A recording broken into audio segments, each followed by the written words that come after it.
Imagine agreeing an $80 billion deal. Your lawyers are ready, your shareholders are aligned, and then the government steps in and says, not so fast. Today I want to talk about Netflix, Warner Brothers, Discovery, and why this deal, currently facing intense regulatory scrutiny, is one of the most important cautionary tales founders can learn from when trying to sell their business. Because this isn't just a Hollywood story, it's a corporate law lesson about deal risk, approvals, and why valuation alone doesn't get deals done. So what's actually happening? Let's set the scene. Netflix has been pursuing a proposed acquisition of Warner Brothers Discovery, a deal valued at roughly $82 billion.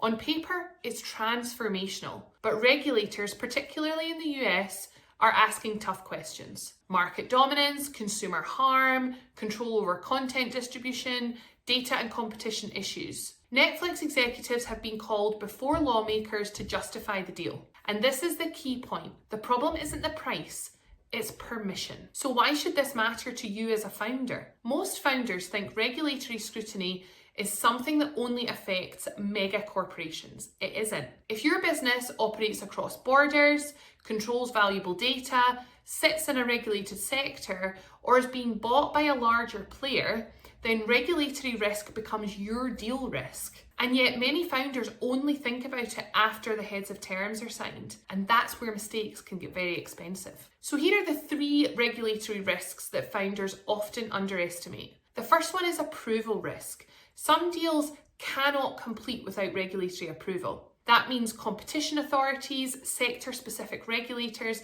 and sometimes governments themselves. If approval isn't obtained, the deal can stall indefinitely, it can be renegotiated, or it can collapse entirely. And unless your documents protect you, you might be locked into exclusivity, unable to seek other buyers, or carry wasted cost. The second issue is timing risk. Regulatory reviews slows deals down. Weeks become months, months become years, and that delay can drain management time, affect staff morale, damage commercial momentum, and even change market conditions. In Netflix's case, the process itself is becoming a pressure point. Founders need to ask themselves, what happens to us if this deal drags on for 12 months or more? And then the third issue is political risk. This is the risk that no spreadsheet can predict. Regulators don't operate in a vacuum. They respond to public sentiment, political agendas, and media pressure. Netflix isn't just defending a deal, it's defending a narrative.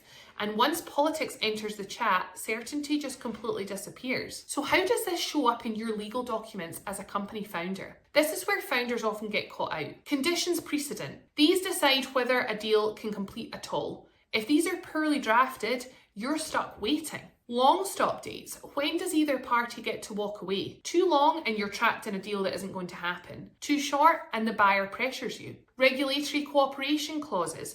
Who bears the burden of getting approval? Who pays? Who negotiates the remedies? Who takes the risk if approval is conditional? Netflix is living this problem in real time. And then termination rights. If regulators say no, who walks away cleanly? Or does someone pay compensation? Founders often assume, oh, if the deal fails, we just move on. That assumption is frequently wrong and instead can carry a lot of cost for the founder. So here's the biggest myth that this deal exposes. If the buyer is big enough, the deal will get done. Netflix actually proves the opposite. Size increases scrutiny, power attracts regulation. And for founders, that means a big buyer is not always a safer buyer, and regulatory risk must be priced and planned for in the early stages of the deal. So what do smart founders do differently? The best prepared founders raise regulatory risk before exclusivity, they negotiate time limits, they cap their exposure, and they keep optionality alive. They don't wait for a buyer's lawyers to explain the risk, because by then, leverage is gone. If you're selling, raising investment, or negotiating with a large buyer, and you haven't talked through regulatory risk yet, that's a problem worth fixing early on. We advise founders on structuring deals that survive scrutiny, not just look good on paper. Book a call with us today if you'd like to chat through. You can click the link below.